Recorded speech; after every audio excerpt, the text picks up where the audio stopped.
On this series of videos, we're going to discuss about how to enhance and create this feeling of depth in our photographs by means of post-processing. So we're going to use these photographs as an example of aerial perspective or tonal depth. We're going also to use a little bit of color depth, as we'll see right after.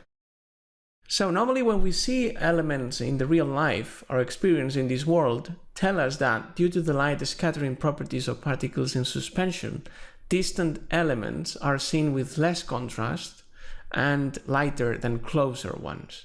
This is especially true in situations of fog, haze, or dust. So this characteristic is something we can use to create depth in post-processing.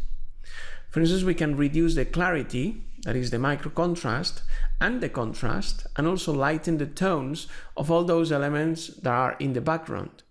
At the same time, we can increase the contrast and darken the tones of those elements in the foreground.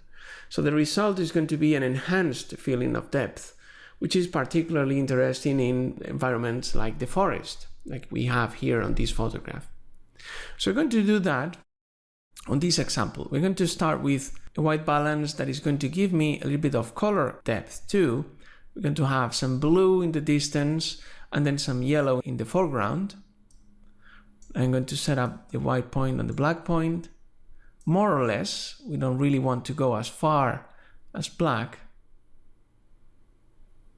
Maybe yes. Now we're going to increase a little bit the overall contrast.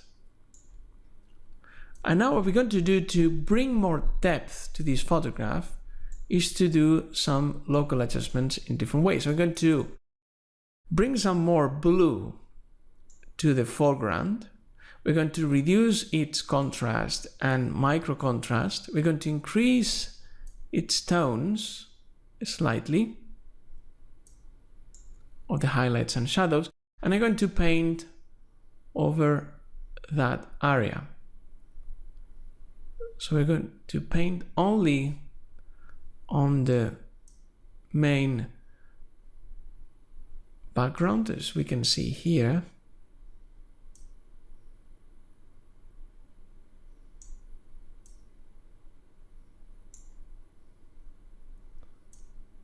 More or less.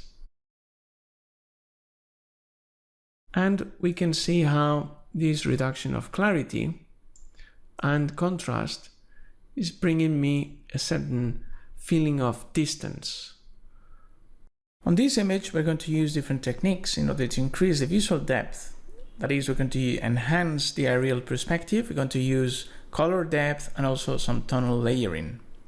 So let's start with the white balance that is going to more or less define a color palette that is going to give some blues and some oranges, like in this case. Now we're going to set up the white and the black point. The white point is almost there. Black point is not going to be really necessary. You're going to stop before. Some darker shadows, but not as dark as black. We're going to increase the luminosity of the midtones. And now what we're going to do is to enhance all this depth and to go on with adjustments by using local tools. We're going to use the graduated filter. We're going to reduce the contrast in the background and increase a little bit the blacks and bring some more clarity.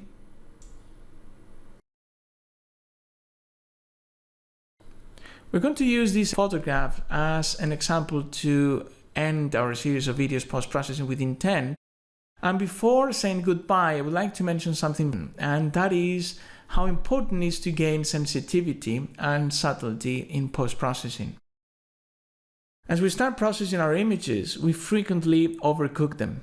Often spurred by impact, we think that all post-processing should be led by dramatic and epic intent. And the result is frequently over-contrasty, over-saturated, and over-textured images. But the thing is that too much contrast, too saturated colors, too much clarity in the midtones, too much sharpness, all these are typically the result of a lack of sensitivity, subtlety, and loss of respect, let's say, for the genuine intent that led us to create the photograph in the first place. As processing adjustments become too intense, post-processing begins to be seen and not felt. This is something we have repeated many times during these videos. And then post-processing stops enhancing a mood or intent and instead becomes a barrier to it, because it blocks the observer at the superficial level, not allowing her to go through it into the deeper levels of signification that the photograph might have provided. So when we go too far with post-processing becomes the real subject of the photograph, and thus we have failed as artists wanting to use photography in an expressive way.